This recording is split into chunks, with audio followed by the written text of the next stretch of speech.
Hi, I'm Jim.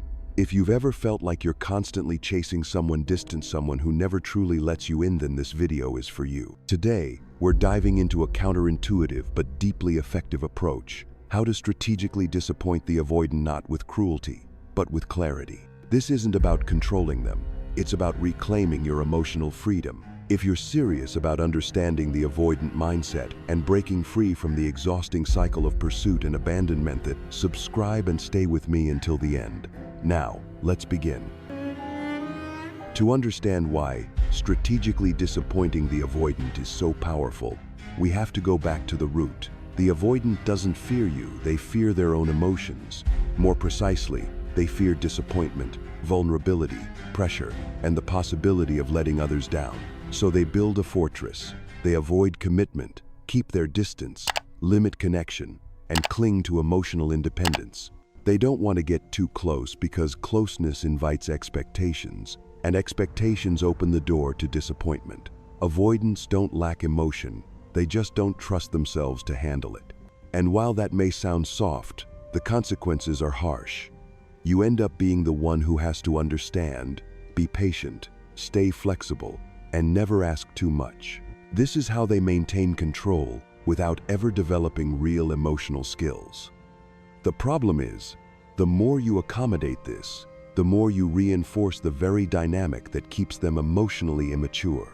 That's why the first step isn't about changing theme, it's about refusing to keep playing the unspoken game where you are trained to never have needs. That's when you begin to disappoint them, not with cruelty, but with maturity, clarity, and deep self-respect. Once you stop playing the role of the understanding one, something important begins to shift. The avoidance emotional defense system starts to wobble. This brings us to the deeper reason why you need to strategically disappoint them. Not to punish, not to teach a lesson, but to create the conditions for emotional growth. Because when you always accommodate, you're not just feeding the imbalance, you're shielding them from their own feelings. Every time you stay quiet to keep the peace, avoid expressing your needs to keep them comfortable, or initiate reconnection. When they pull away, you're doing the emotional heavy lifting for them. Your heart is overwhelmed while they stay safe, untouched. Strategic disappointment means resetting the system. No more protecting them from discomfort, no more hiding your pain, no more lowering your standards just to maintain attachment. When they pull away, you don't chase. When you have a need, you speak it clearly and unapologetically. And when they don't respond, you let the consequences land: distance, disconnection, or even the end of the relationship. This creates the very discomfort they've spent their lives avoiding, but in a way that invites growth. It gives them a choice: learn to face disappointment, tolerate the emotions of others, and develop emotional depth, or walk away. Either way, you win, because you've stepped out of the caretaker role and reclaimed your own emotional worth. When you stop rescuing them from emotional discomfort, you're not just protecting yourself, you're offering them a rare opportunity, the chance to grow. But for this transformation to truly take root, understanding the concept isn't enough. You need practical action. And this is where the strategic disappointment techniques come in. These aren't tricks or manipulations. They are clear, empowered signals that say, I have feelings, I have boundaries, and I won't keep sacrificing myself to keep you comfortable. The first technique is not chasing when they withdraw.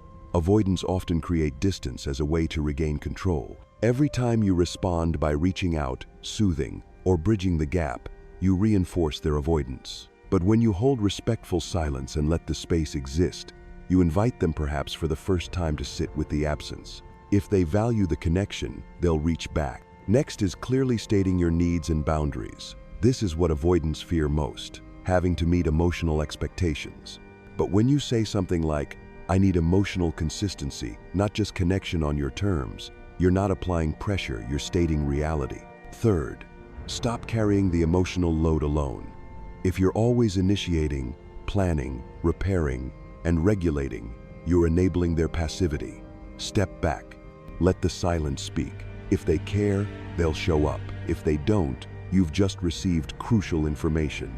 Fourth, keep your own plans. Don't rearrange your life because the avoidance suddenly feels like connecting. Your availability should not be assumed. Lastly, respond to disappointment with honesty. When they let you down, withdraw, or fail to show up, don't minimize. Say, "That made me feel unimportant. I need more than this from a relationship." No blame, but no silence either. These techniques aren't just about setting limits or pulling back. They are about intentionally creating an emotionally honest environment where the avoidant can no longer operate on autopilot without being challenged. And this brings us to a crucial turning point: the real impact of strategic disappointment on the avoidant.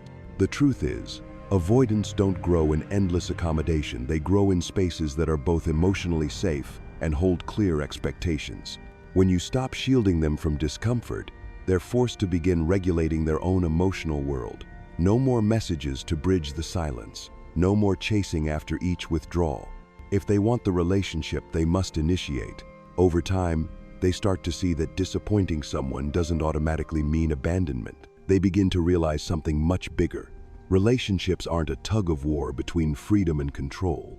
They can be a space where needs exist without losing one's sense of self.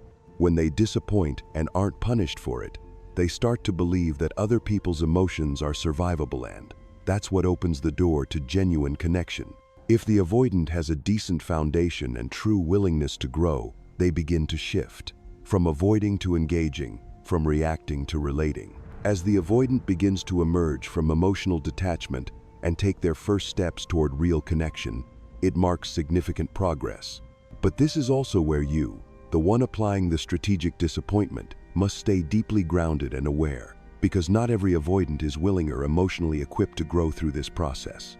This is where we need to talk candidly about the risks and key cautions of this approach. First, this method is not suitable for avoidants who are manipulative, abusive, or lack empathy. If they respond to boundaries with punishment, blame shifting, emotional withdrawal, or verbal attacks, this is no longer someone struggling with vulnerability, but someone emotionally unsafe. In those cases, what you need isn't strategy, it's a respectful exit that protects your well-being. Second, the person using this method must have emotional resilience and stability. If you're still driven by deep anxiety, codependency, or the belief that they'll change if I just do this right, you're at risk of turning strategy into silent punishment or emotional control. Then, the approach no longer frees you, it quietly drains you. Finally, assess their level of investment and commitment.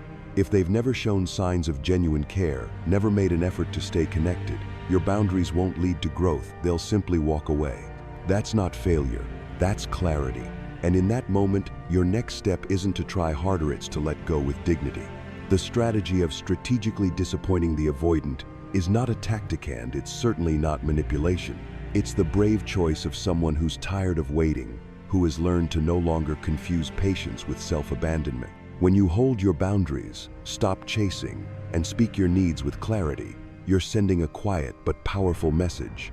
I am worthy of real effort, and if you're not ready, I won't lose myself trying to hold on to something half-hearted. If the avoidant in your life is mature enough and truly cares, they will step out of their emotional safe zone and move toward you slowly, but sincerely. And if they choose to withdraw, that withdrawal becomes a gift. It gives you clarity and returns your freedom. Remember, you don't have to empty yourself to be loved. Your needs, feelings, and boundaries are not burdens. They are the map to real intimacy. And the right person won't fear that map. They'll learn to read it one step at a time, because you deserve a love that is reciprocal, emotionally mature, and deeply real.